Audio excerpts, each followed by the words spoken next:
मैं अपने एक रिश्तेदार को देखने अस्पताल गई थी। वहाँ पहुँचने के बाद जब बेड नंबर 5 पर मेरी नज़र पड़ी तो मेरी आंखें खुली की खुली रह गईं। मेरा दिल ज़ोरों से धड़कने लगा। वो कितनी खूबसूरत थी। उसके चेहरे पर से मेरी नज़रें ही नहीं हट रही थीं। शायद वो कोई आसमान से उतरी हुई अप्सरा थी या फिर कोई परी। बचपन में परियों की कहानी तो बहुत सुनी थी, लेकिन आज खुद अपनी आँखों से देख रही थी कि परियां कैसी होती हैं। वो सचमुच कोई परी ही थी। रंग जैसे सुबह का निकलता हुआ सूरज, आँखें जैसे मोतियों से भरे कटोरे, होंठ जैसे ताज़ा ताज़ा गुलाब की पंखुड़ियाँ, खड़ी नाक और मोरनी जैसी लंबी गर्दन। मेरे पास अल्फाज ही नहीं हैं कि उसकी खूबसूरती को बयां कर सकूं। बस इतना कह सकती हूँ कि उस जैसा मैंने अपनी पूरी उम्र में किसी को नहीं देखा। मैंने उसे देखा तो देखती ही रह गई। वो अपने बेड पर खामोशी से आंखें बंद किए हुए लेटी थी, मगर जब मैंने अपनी रिश्तेदार की बहन से उनका हाल पूछा तो उसने अपनी आंखें खोलकर हमारी तरफ देखा था और उसकी आंखों ने मेरे ऊपर ऐसा जादू किया कि मेरी बोलती ही बंद हो गई। मेरी बहन मेरी हालत को समझ गई थी और मुझसे धीरे से बोली कि तुम्हारी तरह मैं भी इसको देखकर कुछ देर के लिए ऐसे ही दंग रह गई थी। कसम से ऐसी खूबसूरती तो मैंने भी अपनी 55 साल की उम्र में कहीं नहीं देखी। मेरी बहन का ट्यूमर का ऑपरेशन हुआ था, जिसकी वजह से उसे हल्के से हंसने बोलने पर भी तकलीफ महसूस हो रही थी। मैं थोड़ी देर वहीं पर बैठकर अपनी बहन से बातें करने लगी, लेकिन मेरा पूरा ध्यान उस बेड नंबर 5 पर लेटी हुई लड़की पर था, जो अपनी आंखें बंद किए हुए चुपचाप लेटी थी।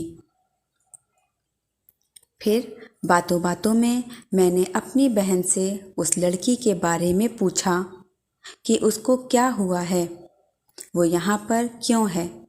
तो बहन ने कहा कि मालूम नहीं कि उसे क्या हुआ है और ना ही पूछने की हिम्मत होती है।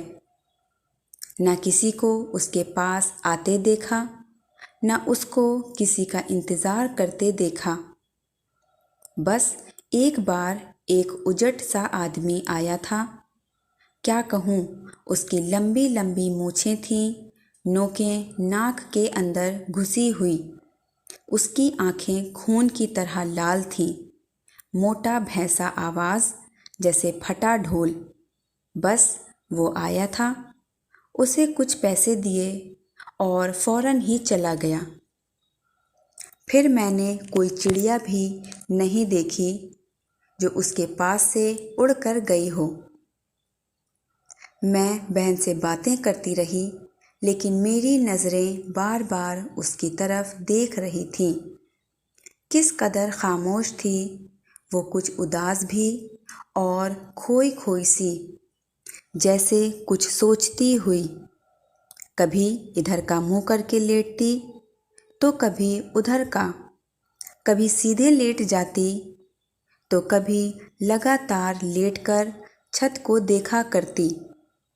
हम जिस कमरे में थे उस कमरे में बहुत से मरीज़ थे और सभी मरीज़ों के पास कोई ना कोई रिश्तेदार बैठा हुआ था, लेकिन उसके पास कोई भी नहीं था। वो अकेली थी। बेचारी, मेरा दिल चाहा कि मैं उसके पास जाऊं और उससे पूछूं कि तुम इतनी अकेली क्यों हो, लेकिन हिम्मत ना हो सकी। बहन से अलविदा कहकर अब मैं घर आ गई थी, लेकिन उसका चेहरा अभी भी मेरी आंखों के सामने घूम रहा था। पूरी रात मैं उसी के बारे में सोचती रही और फिर अगले दिन सुबह होते ही घर का काम निपटाया और मैं अपनी बहन से मिलने अस्पताल चली गई। सच कहूँ तो बहन से मिलना तो बस एक बहाना था। दरअसल मैं उस लड़की को देखना चाहती थी। मेरी बहन मुझे देखते ही खुश हो गई और मुझे देखकर उठकर बैठ गई। मेरे पूछने पर उन्होंने अपना हाल बताया कि आज तबीयत कुछ ठीक है। कल तो दर्द के मारे जान निकली जा रही थी। तो मैंने कहा परेशान ना हो, जल्द ही ठीक हो जाएंगी। फिर हम दोनों बातें करने लगे। बातें करते करते मेरा ध्यान उस लड़की की तरफ गया। उसके पास एक नर्स खड़ी थी। उसको कोई दवा पिला रही थी। उसने लेटे लेटे सर ज़रा ऊपर उठाया। नर्स ने नीचे से गर्दन में हाथ लगाकर रखा था। उस बेचारी को पता नहीं कौन सी बीमारी है, मेरे मुंह से निकला तो मेरी बहन ने घूमकर उसे देखा और बोली, नर्स बता रही थी कि पेट में फोड़ा बन गया है। मेरे मुंह से अचानक निकला, हाय फोड़ा बन गया है।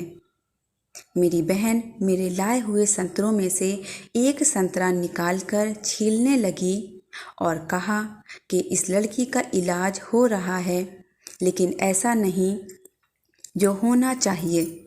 बस नाम करने को अस्पताल में डाल दी गई है और दिल को तसल्ली देने के लिए कि लो भाई दवा इलाज हो गया। तो मैंने पूछा, और वो आदमी? मेरी बहन बोली कि वो कमबख्त मारा 6 दिन का गया तो पलट कर वापस नहीं आया। वो तो यहाँ के सभी लोग, सारी नर्स उस पर बहुत मेहरबान हैं। खुद डॉक्टर उसका बहुत ख्याल रखती हैं। सारे वार्ड के लोग उसकी तबीयत पूछा करते हैं। कोई फल दे देता है तो कोई दूध दे देता है, कोई ज़बरदस्ती खाना खिला देता है और मैं भी कभी कभी अपने साथ चाय वाय पिला लेती हूँ। कल एक पान भी खिलाया था। क्या बताऊँ होठों पर क्या रंग चढ़ा था पान का।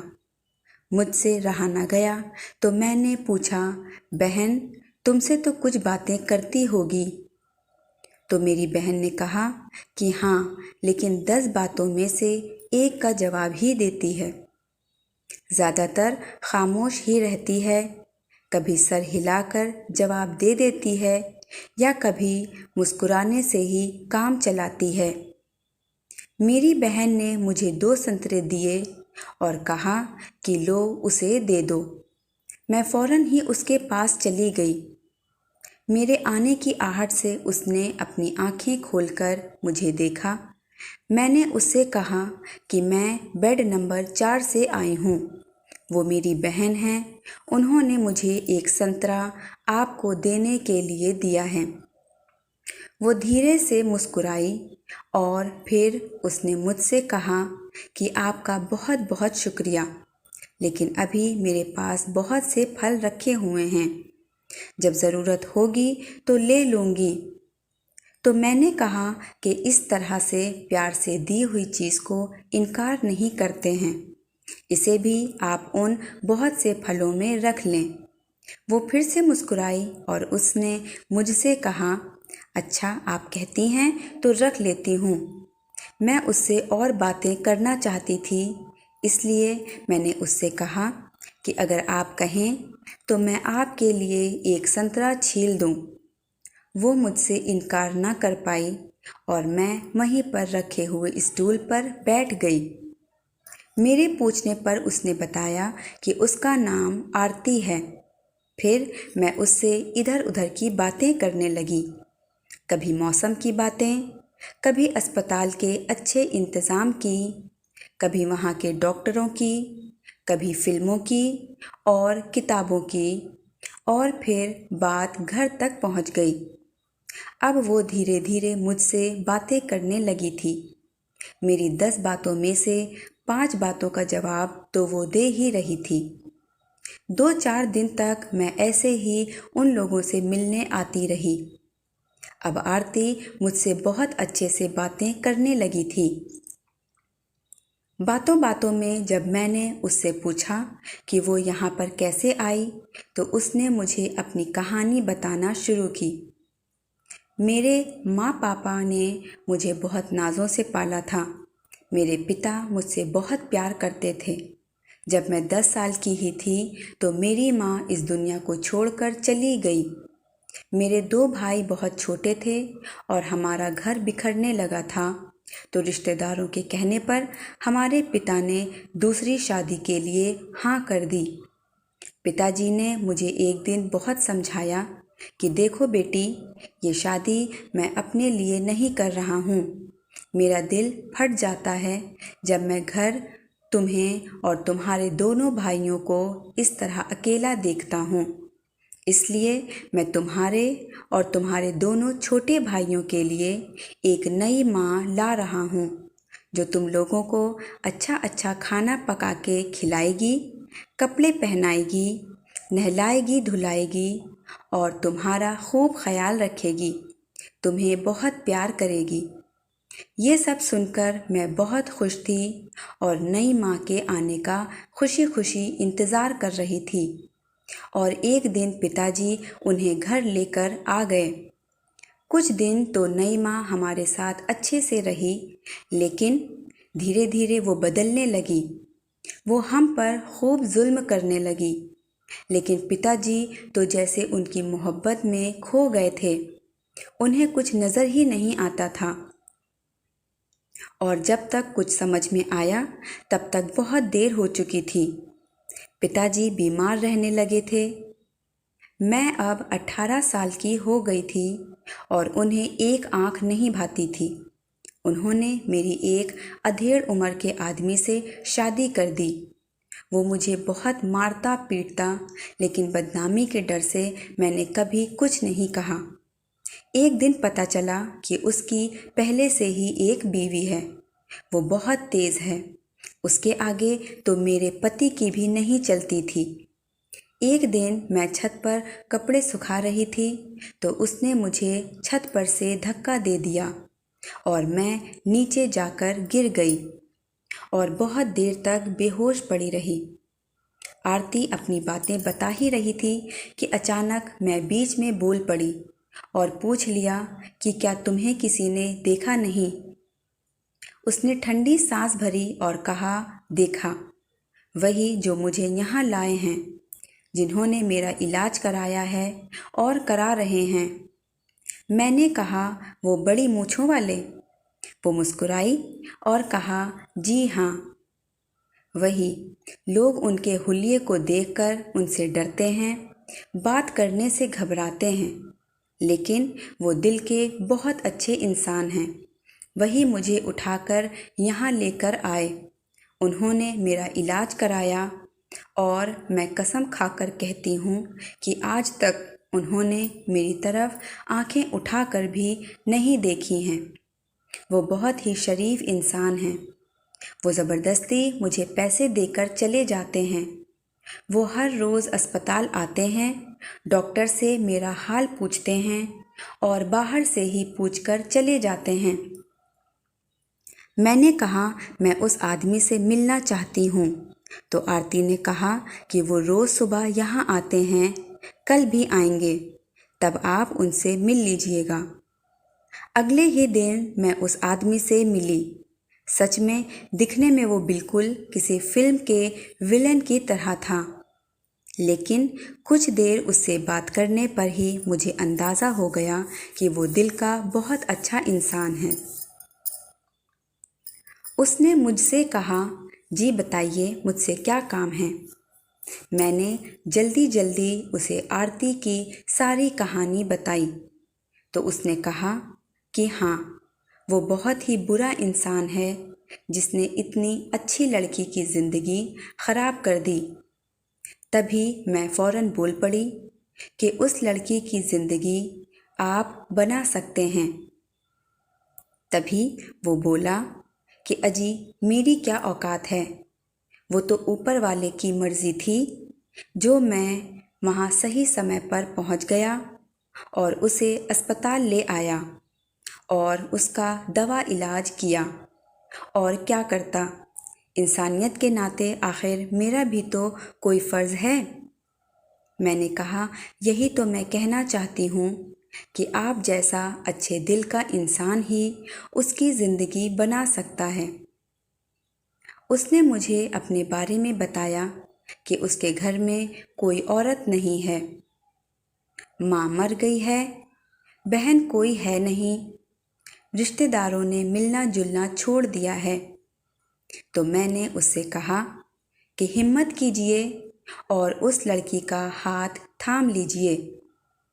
ऊपर वाले ने आपको उस लड़की के रूप में चिराग दिया है। उसे आप अपने घर ले जाकर अपने घर और ज़िंदगी को रोशन कर लीजिए और अपनी मोहब्बत से उसकी ज़िंदगी को भी रोशन कर दीजिए। इतने में वो बोला कि वो नहीं मानेगी। तो मैंने उससे कहा कि उसको तैयार करना और मनाना मेरा काम है। मैं उसे मना लूँगी। और सच में मेरे समझाने पर आरती मान गई। अब आरती पूरी तरह से ठीक हो गई थी। कुछ दिनों के बाद हमने आरती का तलाक कराया और उस नेक दिल इंसान से उसकी शादी करा दी। अब आरती को वो सारी खुशियाँ मिल रही थी